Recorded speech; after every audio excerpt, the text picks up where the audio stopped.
As a trader, should you hedge for a possible black swan event? When we talk about black swan events in trading, what we're typically talking about unforeseen events that cause the market to crash. And this happens quite regularly. Every few years you can expect one of these black swan events. And again, it's a black swan event because you really didn't see it coming. Things like, I don't know, the 1987 stock market crash. Nobody saw that coming. Or the dot-com bubble, bursting.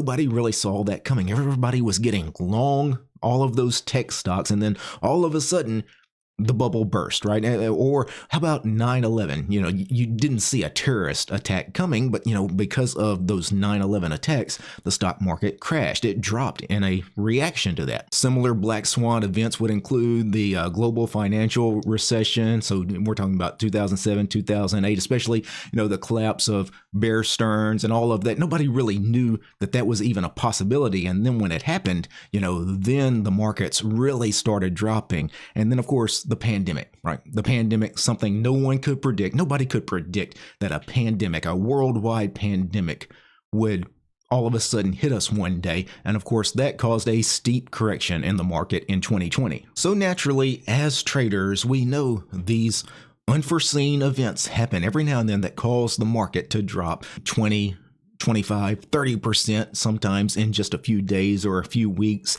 And that scares us, right? Especially since most traders have some long exposure to the market. Most traders have some long shares of SPY, for example. You probably got an IRA account where you've got shares of, some index ETF or maybe just shares of some of these big tech companies. Maybe you're long Microsoft, Google, Amazon, whatever it happens to be. And of course, that has a lot of exposure, directional exposure to the market. And if the market crashes, if the market drops 20% tomorrow, you would lose a lot of money. And of course, all of us would lose a lot of money. And naturally, you want to try to hedge that in some way. You want to buy insurance. That's essentially what a hedge is you want to buy insurance against that event. Now, whether or not hedging against a black swan event is a good idea or not, I will tell you some ways that traders typically do this. If I go to my trading platform, let me pull up TASTYTRADE here. Now, there's a few different ways you can try to hedge for a market correction.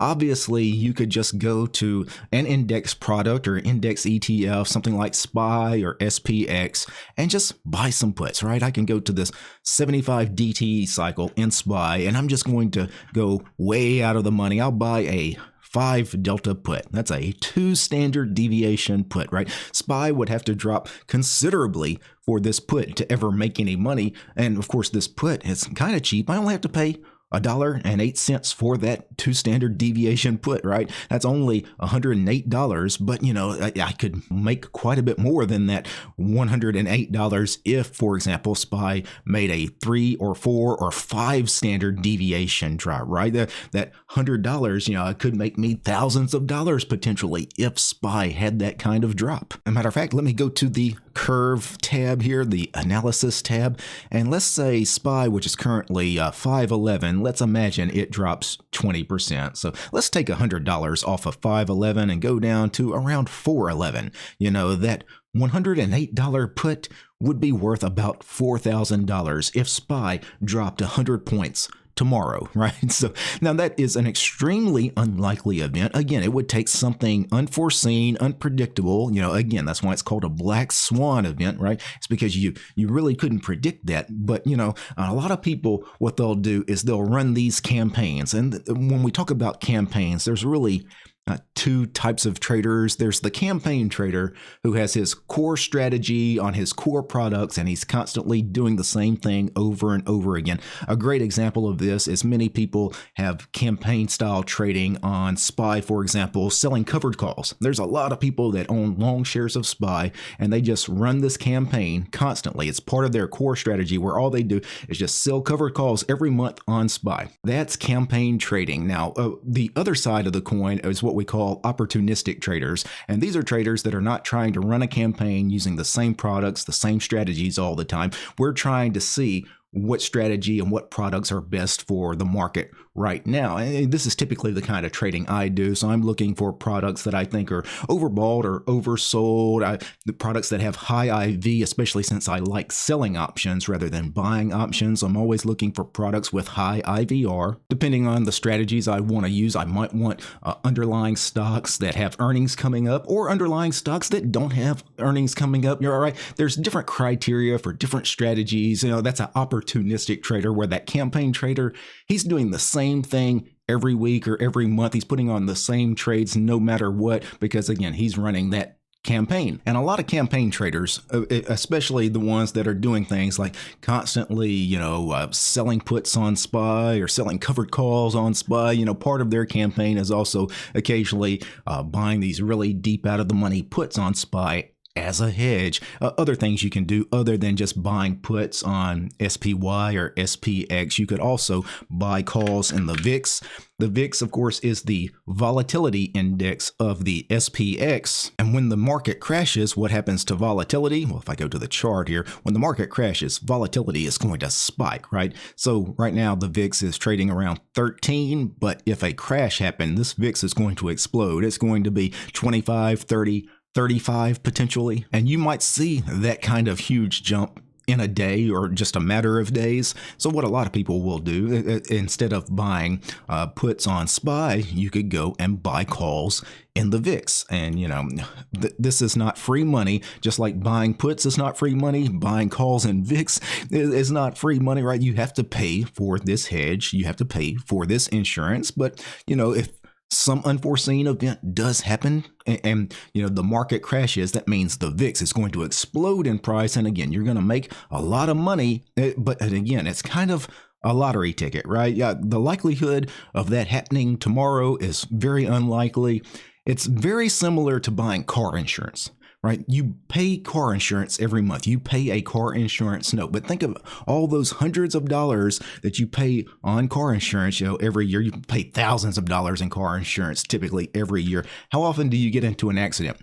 Right? I've probably gotten into an accident where I had to file a claim on my insurance maybe twice in my entire life. Right? And I have probably spent tens of thousands, if not hundreds of thousands of dollars on insurance in my lifetime, right? And this is the same thing with these hedges, right? This insurance on your trading. You're going to, if you're running a campaign, you're going to spend so much money every month, buying those SPY puts or buying those VIX calls. You could also short the ES futures if you wanted to hedge. That way you could get short the E-mini futures, or you could do it with the micro futures. You could short the MES futures. That's another hedge. There's several ways to do this hedge, but again, these are not free plays, right? So what you're doing is you're paying money every month. You're buying that insurance. And yes, when you need it, when the car finally does crash, right?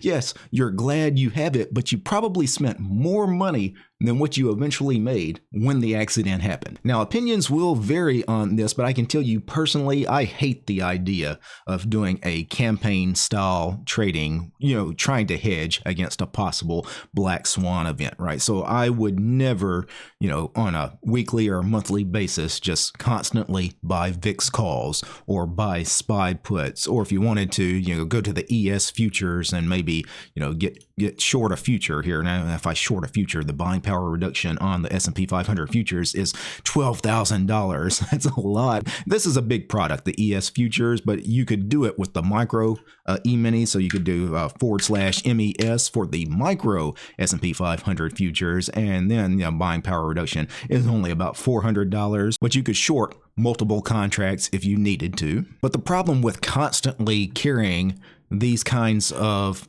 short delta trades, and that's what they all are, whether you're buying SPY puts or buying VIX calls or shorting the ES futures or the MES futures, all you're doing is you're getting short delta, right? You're reducing your overall market delta, your market exposure. So if the market does crash, you're not so directionally long the market. That's all this is. But here's the thing. I don't think you can actually hedge for a black swan event.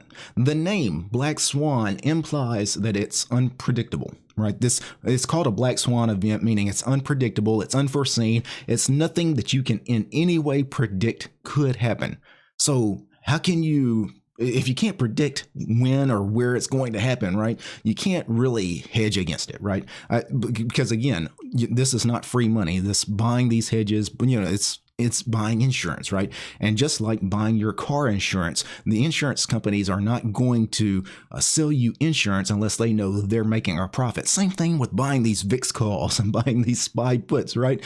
Yes, people will gladly sell you those things if you want to buy them, but they're not doing it at a discount, right? They know that they're doing it because it's market makers on the other end of these trades typically, and they're making sure that they're getting favorable prices. You're not getting favorable prices on those VIX calls or those SPY puts. No.